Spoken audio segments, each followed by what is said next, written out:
1 June থেকে চট্টগ্রাম মহানগরীর অন্যতম প্রধান সড়ক দেওয়ানহাট আগ্রাবাদ বারিক বিল্ডিং মোড় পর্যন্ত রিকশা চলাচল বন্ধ ঘোষণা করেছে সিএমপি। আর এর প্রতিবাদে আজ বিক্ষোভ করেছেন চালকরা। বৈধ রিকশা চলাচলে বিধিনিষেধ আরোপ করলেও চাঁদার বিনিময়ে অবৈধ রিকশা অবাধে চলছে বলেও তারা অভিযোগ করেন। 100% কপার কন্ডেন্সারে তৈরি ভিশন ফ্রিজ, তাই গুণে মানে অটুট থাকে বছরের পর বছর। নিয়ম নীতি না মেনে বন্দরনগরী চট্টগ্রামের প্রধান ও ব্যস্ততম সব সড়কে অবাধে রিকশা চলাচলের কারণে সৃষ্টি হয় যানজট সহ নানা সমস্যা। ব্যাপক সমালোচনার মুখে অবশেষে 1 জুন দেওয়ানহাট থেকে বারেক বিল্ডিং মোড় পর্যন্ত প্যাডেল চালিত রিকশা চলাচল বন্ধ ঘোষণা করেছে সিএমপি।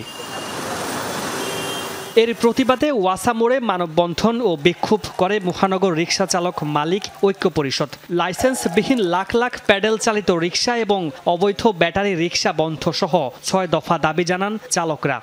চট্টগ্রাম মহানগরীতে অবৈধ যত ব্যাটারি চালিত রিকশা আছে এগুলো সম্পূর্ণরূপে বন্ধ করতে হবে। রিকশার লাইসেন্সগুলো রেনু করেন, রেনু করার পরে আমি অবৈধ রিকশাগুলো সব বন্ধ করে দেব।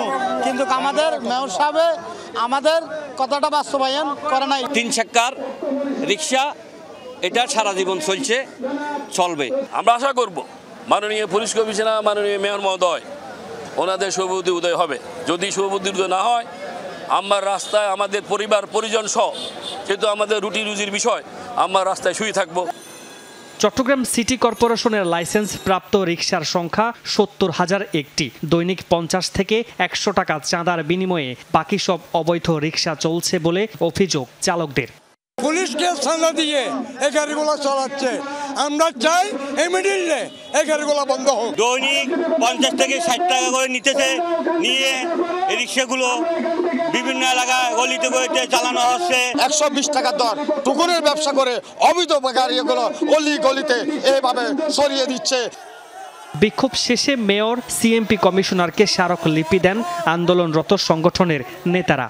অবৈধ গাড়ি আগে উচ্ছেদ করেন, কোর্টের থেকে নিষেধ আছে, কোর্টের থেকে নিষেধ এই দিকে যাচ্ছে না, কিন্তু কেমনে গরিব মানুষকে মারবো এই দান্দায় আছে। অবৈধ গাড়িগুলো উচ্ছেদ না করি আমাদের প্যাডেল চালিত বৈধ রিক্সাগুলো বন্ধ করার যে পায়তারা করতেছে, যদি অনতিবিলম্বে সিদ্ধান্ত প্রত্যাহার না করে তাহলে আমরা আগামী দিনের কর্মসূচি অনেক সিরিয়াসভাবে আমরা ঘোষণা করব।